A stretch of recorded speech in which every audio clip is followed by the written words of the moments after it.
You like being in other people's business. Trying very hard not to be, but you make it very challenging for me. I'm really beginning to like this place. I'm starting to believe from the bottom of my heart that this is where I'm supposed to be. So, whatever it is that you and your friends do, please do it somewhere else. E si sta preparando, è simpatico, va. Is that a Timex? It's a move. That's the median nerve that I'm compressing. On a scale from 1 to 10, that's a 2. That's a 3. You don't want me to go to 4. I go to 4, you're on yourself. You don't want that. I don't want that. They don't want that. Robert McCall sits quietly in the room, wiping his hands clean as the owner of the ranch stumbles inside. Robert had already forced his way into the vineyard, cutting through several of the man's guards when they refused to let him pass. So, when the owner demands to know why he came all the way to this secluded Sicilian estate, especially knowing exactly who he is, Robert gives him only a cold, simple answer. He took something that did not belong to him, and now he has come to take it back. However, the man only sneers and tells Robert he is about to die, and Robert answers in Italian, "Alla fine siamo dove dovremmo essere," meaning, we all end up where we're supposed to be. Which means your man to my left finger on the trigger, but he's a foot too close, which renders your man to my right dead already. He just doesn't know it yet. I feel sorry for his family. He then carries out exactly what he promised, driving the weapon into the right man's eye socket before unloading the rest of the shots into the old man. After that, he grabs a shotgun and fires into Grandpa's ass, leaving him writhing and crawling away across the floor, only for Robert to stalk after him and finish the job. Then, Robert picks up a key and sits back down to clean himself up. With the violence behind him, Robert makes his way out, but when he sees the boy still sitting in the truck, he instructs him to stay where he is and turns to leave. He barely gets a few steps before a gunshot cracks through the silence and sends him stumbling as he looks for the shooter, only to realize, to his surprise, that it was the boy. Robert moves toward him but cannot bring himself to pull the trigger, and the boy runs. Wounded badly and unable to remove the bullet, Robert tries to self-delete, but the gun jams. Left with no other option, he hides aboard a boat bound for a remote village. And sometime later, weak, bleeding, and shaking on the roadside, he is found by a police officer who takes him to the local doctor, Enzo. When Robert wakes, Enzo asks whether or not he is a good man, but Robert says he does not know. He says he is going home, but Enzo tells him the wound needs time. And when Enzo asks whether the bad men will come looking for him, Robert says they will not. A few days later, Robert wakes again and asks where he is, and Enzo tells him only that he is where he is supposed to be. The following morning, Robert limps outside and finds Enzo waiting. After checking on him, Enzo explains that he has been asleep for 3 days, tells him more about the village of Altoonte, small and simple, and points him toward the stairs leading down to the public square. As Robert makes his way through town, he notices the security cameras mounted around the place and is unsettled by them. He eventually stops at a cafe and orders tea, but the owner returns with an espresso instead, telling him tea is for old women and Englishmen. Not long after, the man who saved his life, Gio, arrives with his daughter and speaks warmly of Dr. Enzo, calling him the doctor who delivered him and most of the town. He then gives Robert his car key, explaining that he parked the car behind the station for when he recovers, and before leaving, his daughter hands Robert a bag of cookies, drawing a rare smile from him. Elsewhere in the CIA financial ops, Robert places a call to a woman named Emma and tries to tell her what he found at the vineyard. When he does not identify himself, she hangs up. But when he calls again and gives her the vineyard's location, along with the detail that it is supposedly importing crates of wine from Syria, she listens. When Emma questions why a Sicilian winery would be importing wine from Syria, Robert tells her it is some kind of repackaging operation and that she will need a physical access team. You know all this how? Just passing through. I thought it might be of interest to you people. You people? You know who you're calling? The CIA Financial Operations Group. You track suspect. Money sources, right? Yeah, that's right. Hold on. Let me get something to write this down with. No need for that. Everything on this line is recorded anyway, right, buddy? After he hangs up, Emma reports it in. The next morning, Robert takes another walk through town, but on the way back, even with the support of his cane, he cannot make it all the way to the top of the stairs and has to stop midway, overtaken by pain. That night, Robert is pulled back into flashes of memory, first of Susan asking why he spends his life helping strangers, then of the vineyard and the men he killed there. The weight of that violence lingers across his face, not as spectacle, but as something he is forced to sit with. And sometime later, while dining at a restaurant, he watches the owners hand over money to a group of bikers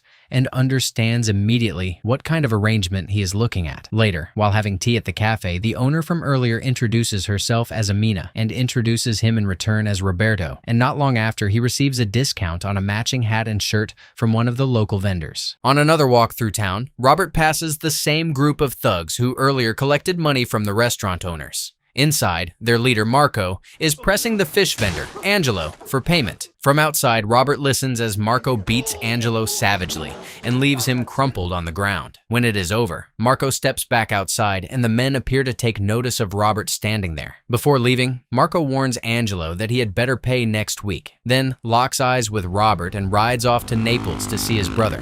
There, as Marco waits outside, his brother Vincent is inside trying to force elderly residents out of their building. When the owners refuse to sign his papers, Vincent calmly thanks them for their time and walks out. He joins Marco outside, takes the collection money gathered from Altoonte's residence, and tells him to keep the collections quiet and controlled because more important business is underway. At that moment, one of the elderly residents in a wheelchair is thrown from a balcony and left hanging by a rope by Vincent's men, the punishment for refusing to sign the eviction papers. As the residents scream below, Vincent assures Marco that he has plans for him, tells his men to leave the body hanging as a warning to everyone else, and then speeds away through the streets. Back in Altoonte, Dr. Enzo tells Robert that he once played football, but was never any good at it, which is why he became a doctor. He then asks whether Robert wants anything from the market the next day, but Robert insists on going for him instead, saying Enzo has already done enough. At the market the following day, Robert is discussing the different kinds of fish with Angelo when Aminah walks in. She teases him as he smells the fish, telling him he should be checking for bright eyes and making sure the gills are red or pink, then admires his new hat before moving on. When Robert tries to pay, Angelo refuses to take his money because he is Enzo's friend. At the same time, back at the vineyard, the CIA begins its investigation alongside the Sicilian authorities. They uncover drugs sealed inside wine bottles and identify them as phenethylene hydrochloride, a synthetic amphetamine commonly used by ISIS fighters to keep themselves going for days. Emma and her partner then examine roughly $11 million in cash and note that despite the number of bodies at the scene, there is only one set of prints. From what they find, Emma concludes that terrorists out of Syria smuggled the drug into Sicily, repackaged it there, and intended to move it on to the mainland. The cash, however, appears unrelated, likely tied to other operations such as money laundering and cyber theft. When her partner asks how she learned about the place in the first place, Emma says it came from an anonymous caller, and he tells her to find out more and keep him informed. Meanwhile, during another examination, Dr. Enzo tells Robert that the wound is almost healed. Robert asks him what he saw when he first looked at him, and why, when he arrived, he chose not to call an ambulance or the police. Enzo reminds him of the question he asked that first day, whether he was a good man, and says that only a good man would have answered that he did not know. Across the water, Vincent, frustrated that God is not listening to his prayers, tells his brother to put more pressure on the people of Altoonte, then lays out his vision of what is coming: resorts, hotels, casinos. As he rides out over the water, he declares that they will soon own the entire coast. Back at Enzo's residence, Robert packs his bags and appears ready to leave town, but notices the villagers rushing toward the square. When he gets there, he finds Enzo's stall burning, along with the family photographs and everything he owned. Enzo cries out as the villagers hold him back from the flames, and as Robert watches the good man lose everything he worked for, he looks beyond the fire and sees the same thugs responsible for it standing off to the side, unmoved. Rather than leave the town, Robert turns instead toward the church, where he appears to pray and think over what comes next. The following morning, Robert joins the villagers as they help rebuild Enzo's stall and try to get him back on his feet. At the same time, Gio reviews the camera footage of the men setting the fire and asks for information on the owner of the van, believed to have been used in the arson. Now seeming to remain in Altoonte, Robert spends more time at the cafe, where Aminah watches him carefully arrange his napkin and the items on his table. When she asks why he does it, he says it is simply habit. She presses further, asking who cooks for him and what his favorite dish is. And Robert tells her he cooks for himself and that he likes chili con carne. She then offers to show him the real food of Altoonte, and he agrees. As they walk, Aminah explains that the cafe once belonged to her parents before it passed to her. They move through the street vendors before settling on kebab, and in the days that follow, Robert appears to settle more fully into the town.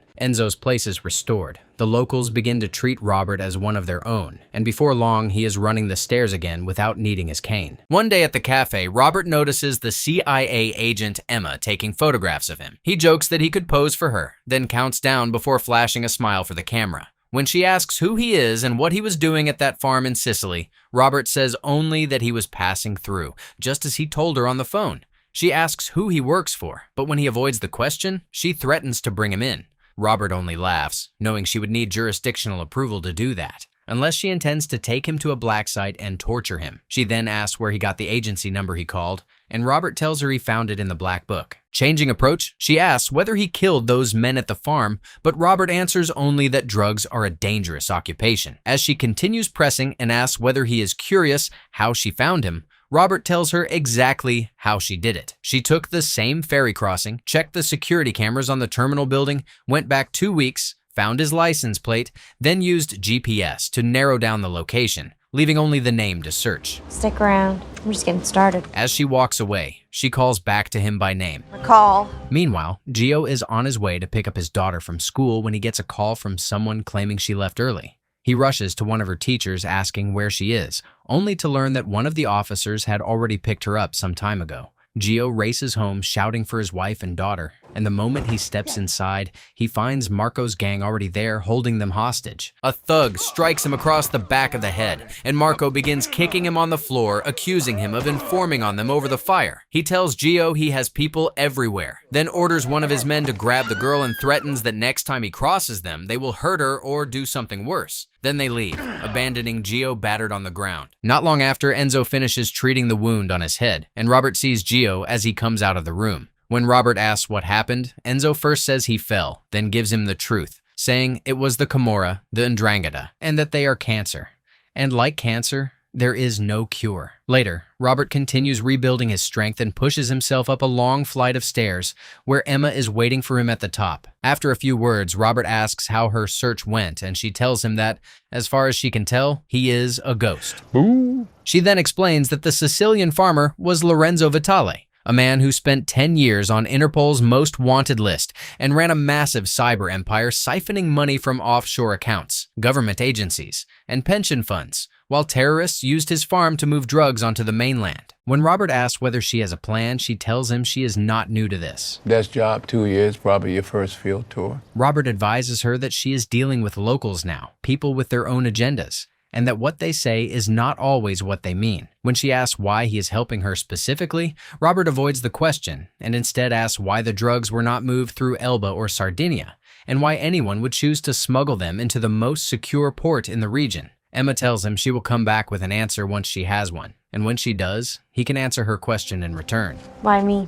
Later that night at the restaurant, Marco and his men walk in and head straight for Gio's table, where he is eating with his family. Marco mocks him over the injury to his head, then orders him to go to the Somalis and ask for their boats, taunting him that he is his messenger now. But when Marco turns, he catches Robert staring directly at him from across the room and walks over to his table. He warns Robert to stay out of other people's business, but Robert tells him he is trying very hard to do exactly that. Only Marco is making it difficult. Robert then tells him that everything in life is about timing, and that this is not very good timing. 3 weeks earlier, he says they would not be having this conversation, but he is here now, and he has started to like this place and its people, and to believe, from the bottom of his heart, that this is where he is supposed to be. As always, he gives Marco and his men a chance to walk away and continue their business somewhere else, but Marco only sneers. Robert then asks to see his watch, and when Marco lifts his arm, Robert presses into his median nerve while pinning him against the wall and steadily increases the pain until Marco orders his men to leave. Robert then tells him to put his gun on the table and go. Outside, furious, Marco calls for the van and says he is going to finish the American.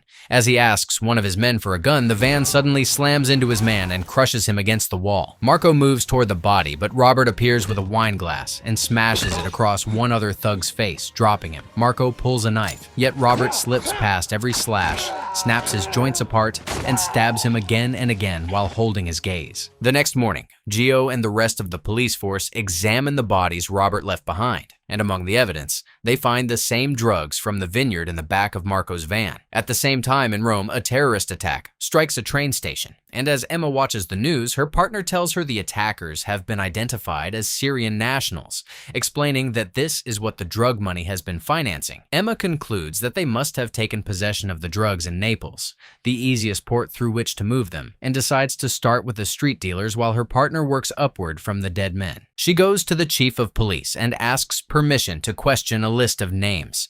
As he reviews the files, he authorizes the interviews but tells her there is one man she cannot question, and that is exactly the man she chooses to see. From him, she demands the names of his suppliers, and with that information, the CIA and local law enforcement move in, raiding the suppliers in their homes. Soon afterward, the chief of police goes to Vincent's house, where the Camorra family is mourning Marco. He tells Vincent about the CIA operation and the investigation into a terrorist cell bringing a jihad drug into Europe, then urges him to shut everything down, warning that the woman leading the case is smart and will soon realize it was not the terrorists, but Vincent and the Camorra family, buying drugs from the enemy and selling them on their own streets to finance their empire. He asks Vincent whether he has seen what was done with the money he paid them and how many people died in the attack, but Vincent dismisses it, saying that if he had not bought the drugs, someone else would have, and the same people would still be dead. When Vincent refuses to hear the warning and asks only about the man who killed his brother, the chief tells him he is a barbarian and turns to leave. But Vincent's men stop him and drag him back. Then, Vincent orders him to find the one responsible before slicing off his hand as casually as if he were carving meat. Then they walk him back to his car and thank him for lending them a hand. Elsewhere, Gio shows Robert the drugs recovered from Marco's van, and Robert immediately recognizes them as the same ones from the vineyard. He then calls Emma, who has just been told that the chief has information relevant to her case.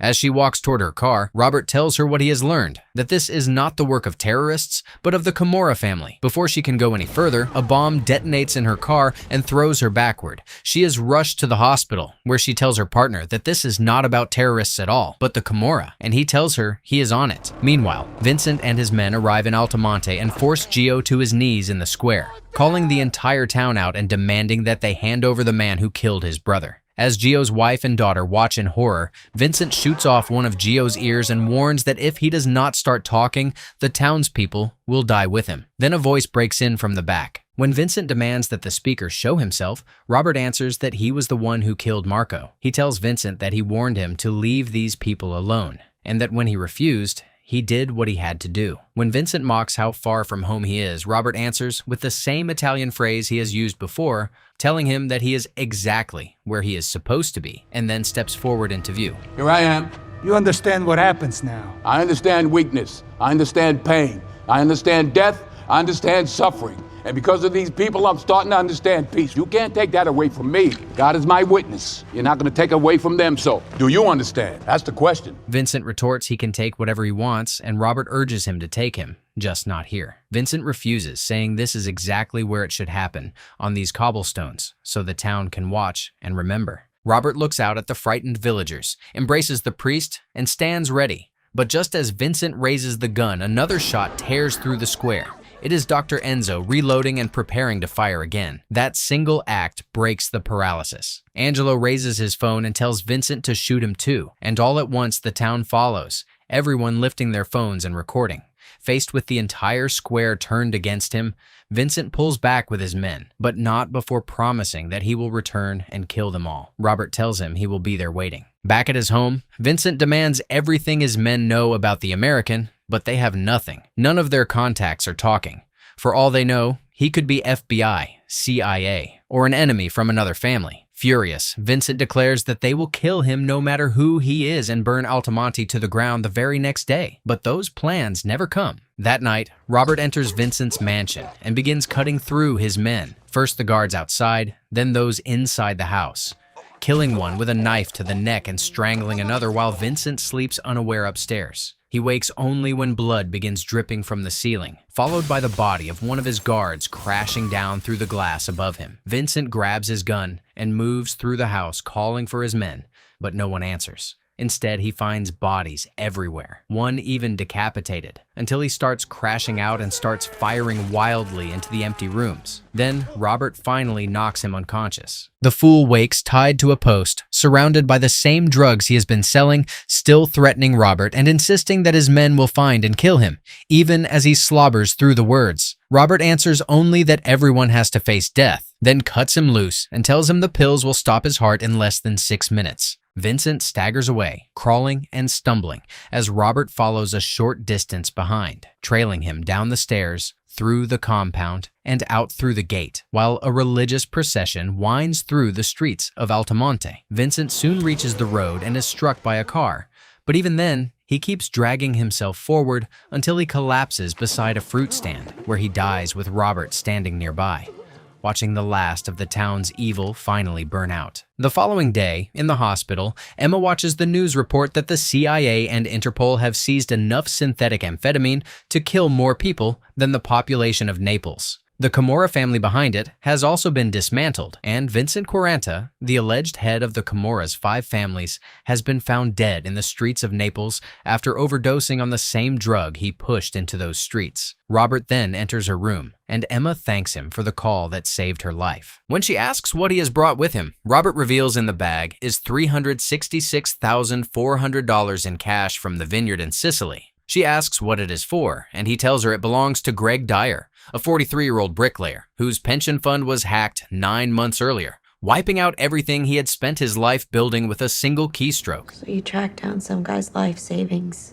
to a cyber ghost that no one has been able to find for years. That happens to be a drug smuggling way station. I didn't know that till I got in there, but yeah. And you snipe your way into a fortified room with millions of dollars, bearer bonds, account codes. All you take is $300,000 of Dwyer's pension. 366,400 cash US. And it's Dyer. Emma asks whether Greg was a friend of his, and Robert says no, only that he once gave him a lift. Back in Boston, Emma visits Greg Dyer and his wife and returns the $366,400, telling him it is his pension. When Greg opens the bag and sees the cash inside, he asks how she got it, but Emma tells him only that it came from someone else. Overwhelmed, Greg and his wife embrace, realizing they no longer have to sell their home. Sometime later, Emma's partner brings her a package that was left for her. Inside the package, Emma finds a black book and a note that reads, "Your mother would be proud of you," signed only with the initials RM. The book is filled with names, dates, and everything Robert had collected over the years. As she looks through it, she pauses on a photograph of her family,